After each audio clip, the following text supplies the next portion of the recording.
welcome back to the channel. Today, we are taking a trip down the darkest, grimmiest alleyway of cinema history. We are talking about the Exploitation Roadshow. When we think of the 1940s, we usually think of Casablanca, Citizen Kane, or polished Metro-Goldwyn-Mayer musicals. But there was a shadow industry operating right underneath the nose of Hollywood. These were films that didn't play in grand movie palaces, they played in rented town halls, tent revivals, and grindhouses at midnight. They were made by hucksters who realized that the strict censorship of the Hays Code had created a massive market for forbidden fruit. These filmmakers found a loophole.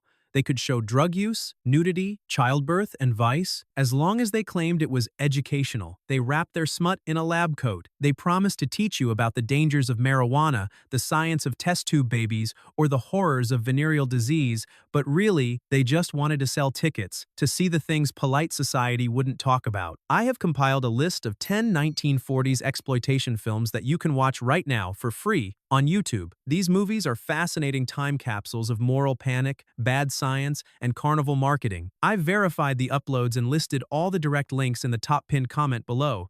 Let's pull back the curtain on the forbidden cinema of the 40s. Number 10. She Shoulda Said No, 1949. We are starting with one of the most infamous dope panic movies ever made, She Shoulda Said No, also known as Wild Weed. While Reefer Madness gets all the glory for being the funniest anti-drug film, this movie is actually a far more cynical and fascinating production because it was based on a real, life Hollywood scandal involving its own lead actress. The film stars Lila Leeds, a beautiful young actress who, in 1948, was arrested in a high-profile drug bust alongside the legendary actor Robert Mitchum. They were caught smoking marijuana at a party in Laurel Canyon. While Mitchum's career survived the scandal, it actually gave him a bad boy edge. Leeds' career was effectively destroyed by the studio system. Desperate for work and money, she agreed to star in this exploitation film, which was essentially a fictionalized, sensationalized version of her own downfall. It is a level of meta-exploitation that is almost hard to believe. The plot follows a good girl named Anne, played by Leeds, who is pressured into trying a tea-stick, marijuana, at a party. The film follows the standard exploitation logic, where one puff of weed instantly turns a respectable woman into a loose criminal. Within minutes of smoking, she loses her inhibitions, which leads to her losing her job, and eventually, she is selling drugs to pay for her habit. The film was marketed with posters that screamed, "The story of Lila Leeds and her marijuana," capitalizing directly on her real-life shame. Directed by Sam Newfield, the most prolific movie director of the era, the film is a fascinating mix of moral finger-wagging and salacious voyeurism. It features scenes of wild parties that look incredibly tame by modern standards but were shocking in 1949. It stands as a cruel testament to how Hollywood chewed up and spit out its starlets, forcing them to reenact their own trauma for a quick buck. Number 9. Test Tube Babies, 1948. In the world of 1940s exploitation, science was the ultimate get-out-of-jail-free card. If you put a doctor in the frame, you could show almost anything. Test Tube Babies, directed by W. Merle Connell, is a prime example of using a controversial medical topic, artificial insemination, as a Trojan horse for softcore titillation. The film was marketed as a daring educational drama about the miracle of modern science. The plot concerns a couple, George and Kathy, who are desperate to have a baby but are struggling with infertility. Their marriage is on the rocks because of it, which was a common trope to raise the dramatic stakes. They eventually turn to a doctor who suggests the radical new procedure of test tube conception. Now, if this were just a medical drama, it would be dry and boring, but this is exploitation. So, to pad out the runtime and sell tickets to men in raincoats, the filmmakers inserted completely unrelated scenes of party life and bad behavior. The film features scenes that have absolutely nothing to do with the plot, but everything to do with the marketing. There are sequences of women in lingerie, wild house parties, and loose morals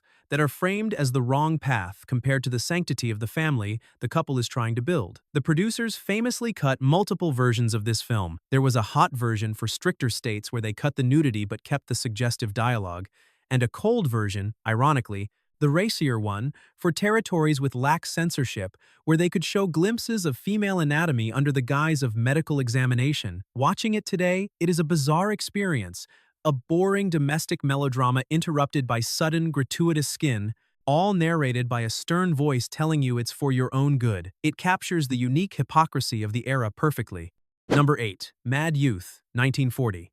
Mad Youth is a classic of the teensploitation sub-genre. Before the 1950s gave us rebels without a cause, the 1940s gave us Mad Youth, kids driven to sin by the neglect of their parents. This film is a hysterical indictment of the modern mother and the corrupting influence of the upper class. The story revolves around a mother named Marion, who is portrayed as a vain, selfish divorcee more interested in her gigolo boyfriend than her own daughter, Betty. Because the mother is too busy partying and chasing youth, Betty is left unsupervised. And in exploitation land, an unsupervised teenager is a ticking time bomb. Betty inevitably falls in with a fast crowd, leading her into a downward spiral of juke joints, alcohol, and implied prostitution. The film pulls no punches in blaming the mother.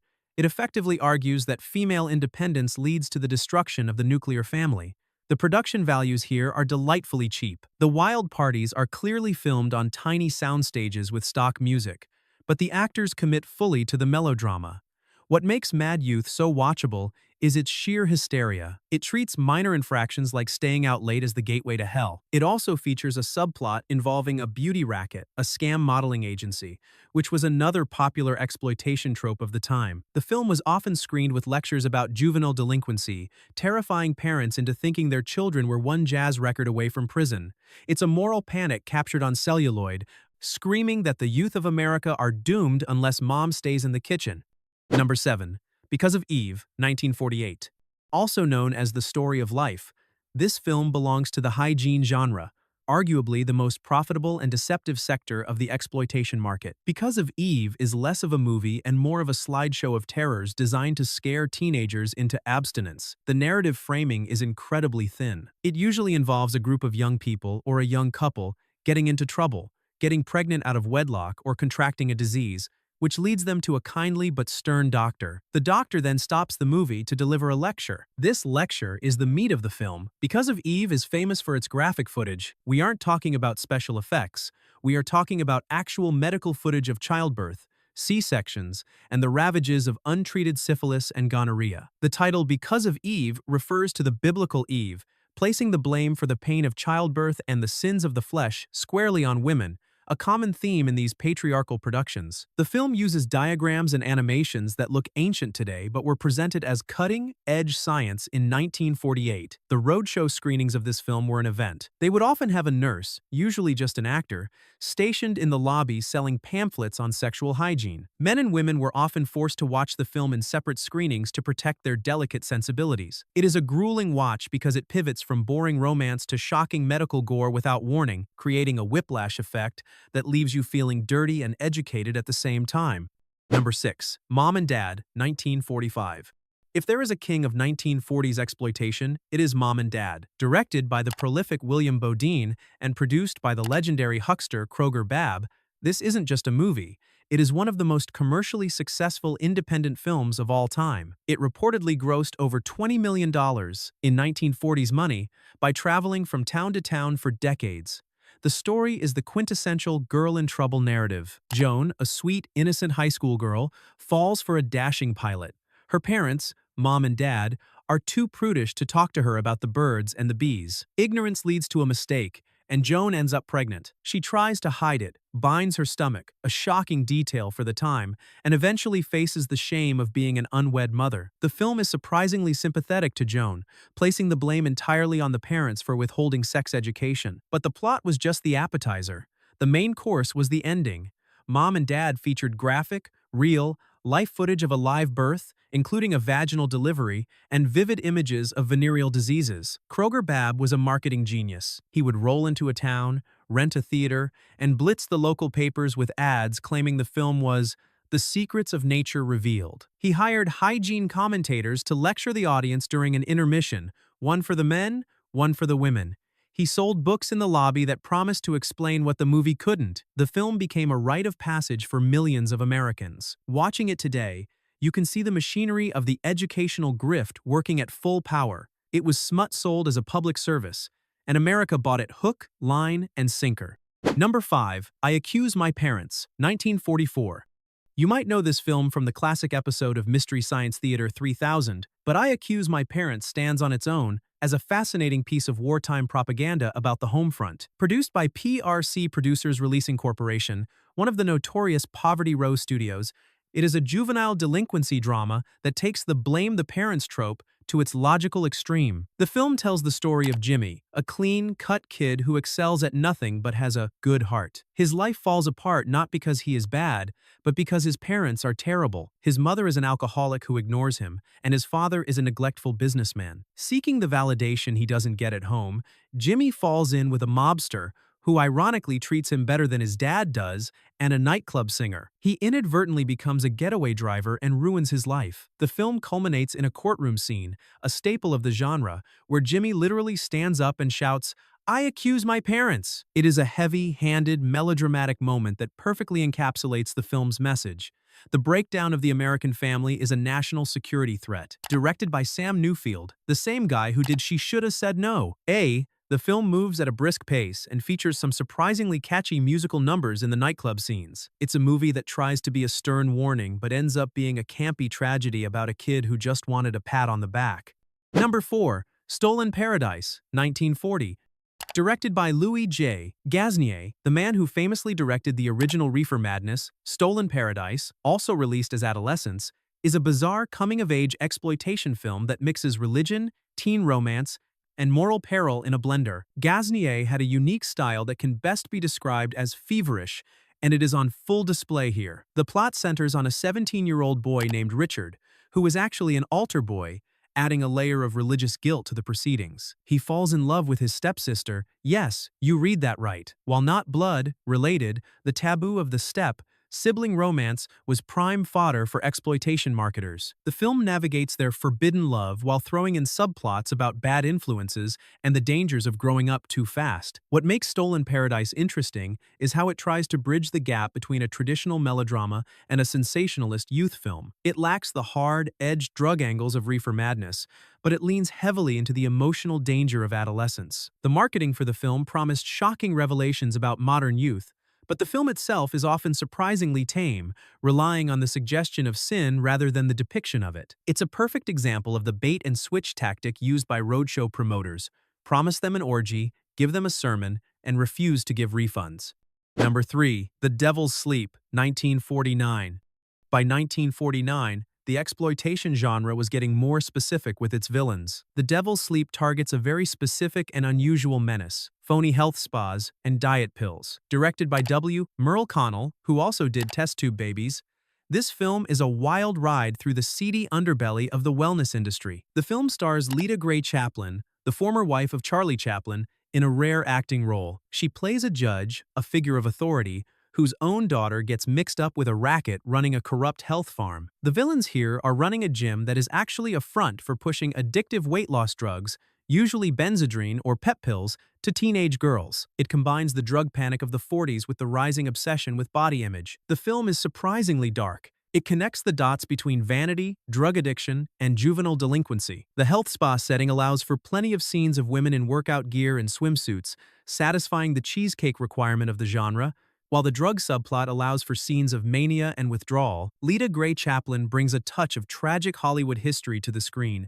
Seeing her in a low-budget exploitation flick after her highly publicized and tumultuous marriage to the biggest star in the world adds a layer of melancholy to the proceedings. It's a grimy, weird little thriller that predicts the modern obsession with dangerous diet fads.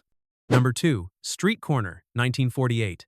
Street Corner is often mentioned in the same breath as Mom and Dad because it followed the exact same business model. It was a sex hygiene film that toured the country with a live lecturer, but it had a harder, grittier edge than its competitor. While Mom and Dad focused on the birth, Street Corner focused on the abortion. The film deals directly with the topic of back-alley abortions, a subject that was strictly taboo in Hollywood mainstream films. The story follows a high school girl who gets pregnant and, terrified of her parents finding out, seeks out a sketchy abortionist. The film does not shy away from the horror of the procedure within the limits of the time, presenting it as a life-threatening mistake caused by fear and ignorance. Like other films in the genre, it uses the educational framework to justify its existence. It features animated diagrams of the reproductive system that were considered shocking in 1948. The film argues that sex education is a necessity, not a luxury, effectively positioning itself as a crusader for women's health while simultaneously exploiting their trauma for ticket sales. The childbirth sequence in Street Corner was a major selling point,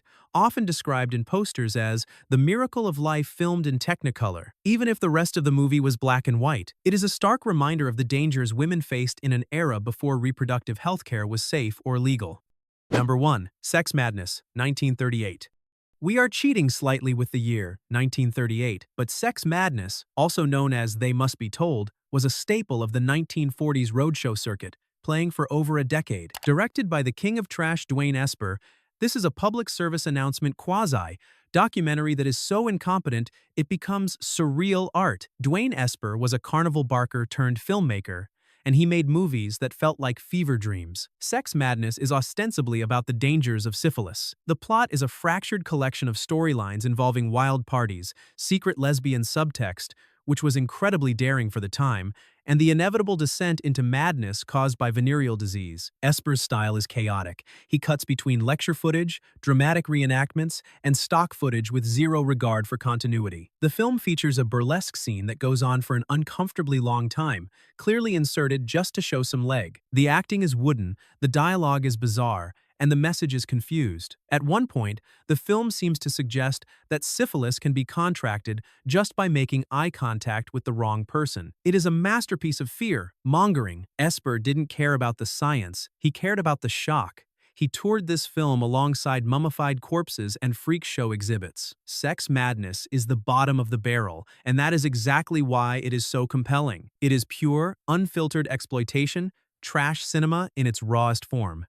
And there you have it, 10 films that prove the 1940s were a lot wilder than your history books told you. These movies are artifacts of a time when education was just a password to get into the theater, and science was a great excuse to show a little skin. Do me a favor, if you watch Mom and Dad, try to imagine watching it in a crowded tent in 1945, surrounded by people who had never seen a biology textbook. It changes the experience completely. Hit that like button if you want me to explore the biker movies of the 60s next, and subscribe for more deep dives into the forgotten corners of film history. Stay curious, and I'll see you on the next one.